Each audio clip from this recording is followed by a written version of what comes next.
আমরা সকালেই খবর পাই, থানা থেকে পুলিশ সাহেব এসেছিলেন। তো উনি বললেন যে ভিআইপি আসবেন। তো তখন আমরা জানতাম না কোন ভিআইপি আসবেন। পরে আমরা জানতে পেরেছি আসার পরে যে উনি আমাদের রাজ্যপাল আসছিলেন, ডক্টর সিভি আনন্দ বোস। তো স্যার এসেছিলেন, এসে জাস্ট একটু বললেন যে আমি একটু ওয়েট করব। তারপরে আমাদের রুম রেডি করা ছিল, ভিআইপি রুমে উনি ওয়েট করেছিলেন। তো মানে আমরা খুবই দুঃখিত, ওনাকে কিছু খাওয়াতে পারলাম না, মানে দেখে মনে হচ্ছে উনি একটু অসুস্থ। তো একটু গরম জল নিয়েছেন, মানে হট ব্যাগে একটু জল ভরে দিয়েছি, তো ওটাই নিয়েছেন এবং কিছুক্ষণ ওয়েট করেছিলেন। কিছু বললো কি জন্য এসেছিল?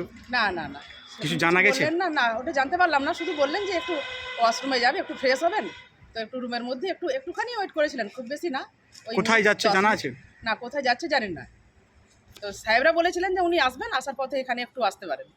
তো আবার এখন যেটুকু খবর পেলাম যে উনি আবার হয়তো বিকেলে ফিরতে পারেন, 3টের দিক করে আবার ফেরার সময় ওখানে একটু আসবেন। আপনার নাম? আমার নাম নমিতা খান।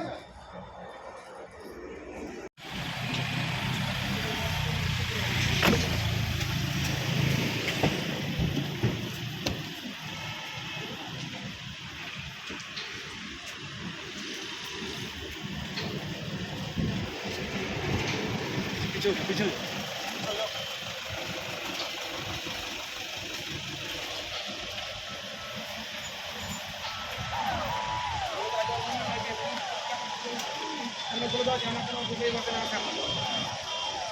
এই যে মোমেন্ট শুনে গেছে খুবই আনন্দ।